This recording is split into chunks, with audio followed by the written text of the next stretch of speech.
Hope the bike's not in the shot.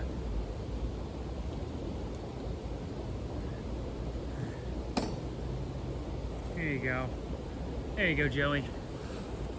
Joey, this video, it's not for you at all. I was just gonna not do this video. But this bike has made me so mad because of the damn chain that I'm doing this video. This video is for Cube. That's the brand. I have no idea what I'm saying right now because I'm just blabbing. And I wanted to make a video where I did some edits and some crazy cuts and action shots and go over like set features like brakes, the acceleration, the battery life, the comfort, shocks, handling, everything. But I threw it out the window because this damn chain falls off so often that this is not a video to recommend this bike or not, or to review this bike, because no, just no, this chain falling off. At first I thought maybe it's just this bike, maybe it's just me, maybe it's a one-off. No, I'm done. I do not care. No to this bike, okay? What this video is for you, Joey, to look at the different parts, okay? So for example, here's some things I'll just briefly talk about for this video. So you know, if you go to look at an e-bike, realistic things, without BS, I'm not trying to sell anything. I have no sponsor or anything weird. So battery life, the handling, the comfort, shifting, and maybe durability.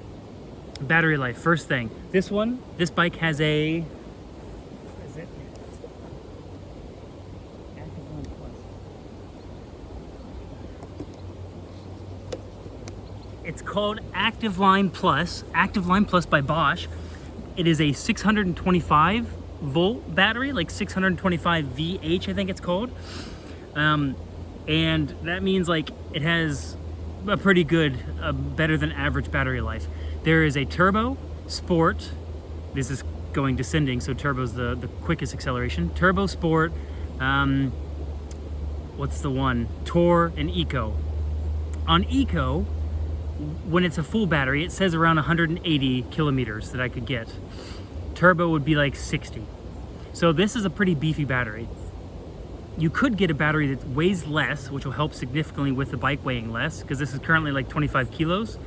I don't know how much it is in pounds, but it's, you can look it up, convert it. It helps with the battery. If you have a smaller battery, it's a lighter bike. But even with this battery that is like a better than average, I have to charge it often enough that it's annoying. So for me, when I'm at home, here in the Black Forest, it is, now I have to charge it more often, every other day. But at home, it's like once a week. That can get me when I do like 15K a day, going to work or to daycare, etc., or grocery stores. It works well. If I would have gotten half of this, because that's what the other bike was like basically half the battery life, I would have had to charge it every other day, all the time, with just being in Bremen, flat, not worth it. To me, I want a battery that's heavier and has longer charge so that I have to touch it less. This battery does come out. I do recommend that because it can be problematic if you have to have the bike close to an outlet to charge it. Not for at home, but if you go traveling, if you stay overnight somewhere, if you want to take the battery inside and charge it, etc. Battery life. Comfort. This bike is mostly comfortable. I had to buy an extra stem. Where's the stem thing? Like right there, an extra stem for it to go higher up. For me, I'm 185 centimeters, or like 6'1" almost. And that was not, it's not high enough for me. And the bike frame, I think it's 54 centimeters, which is just the height from there to there, you know from where, from like here to there, but I think it's really like a 56 or 58 centimeter bike, because 54 makes no sense. I'll look it up and probably not remember to write it in there. But comfort, the seat is not wide enough for me, but the shocks and everything going downhill and up and down, that's good enough. Not much to say on comfort, it's pretty good. It's more of an upright as well, because I have the extra stem thing. It's more of an upright for me, which I like. Backtrack, this is a touring bike. This is not an MTB for mountain only. It's not a not a road bike for speed. It's touring. It's for sitting upright, kind of, and going a longer distance and carrying bags. I normally have like the 2 bags on the bike rack in the back, I have 2 bags for carrying things. It works for me.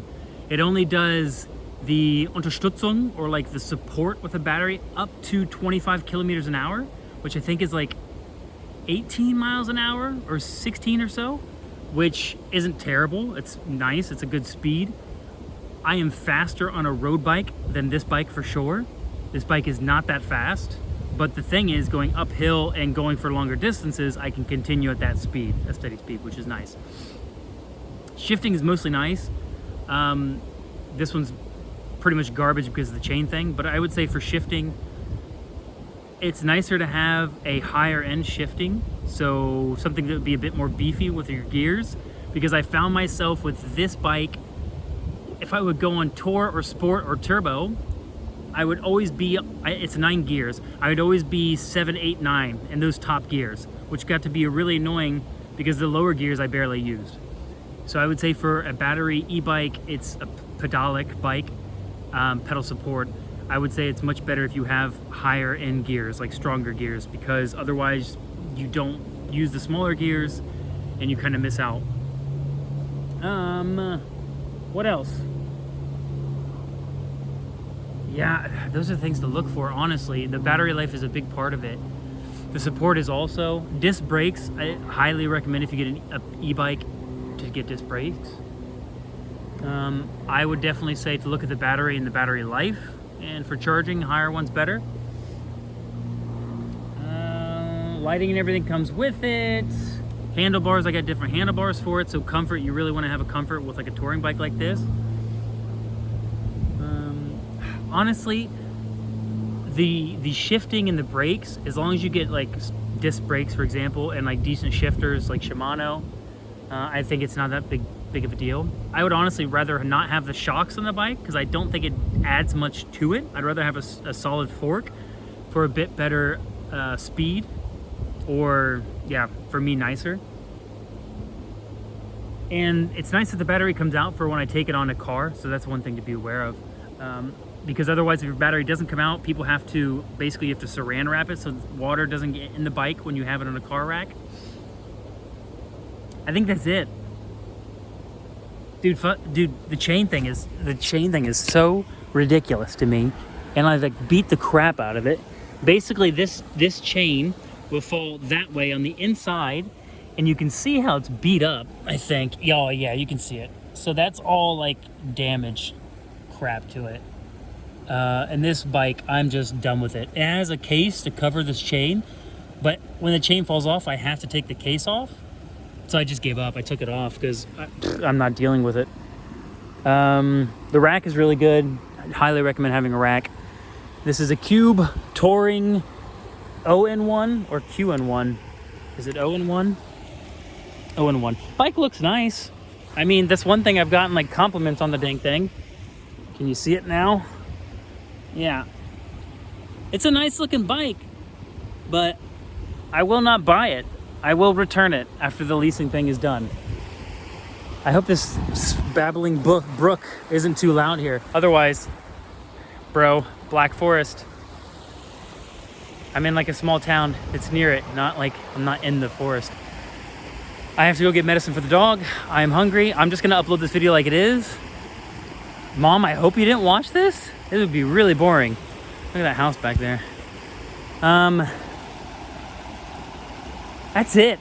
Just, yeah, no to this bike, man. The chain just really screwed it. Screwed the pooch on it. There you go, Joey. There's your bike video that was not for you, but for Cube, because Cube, I'm so upset with this dang bike. I'm really upset about the chain thing. I have to take it back, and I'm going to just pray that they fix it. Otherwise, I'm going to complain until I can throw it back to them.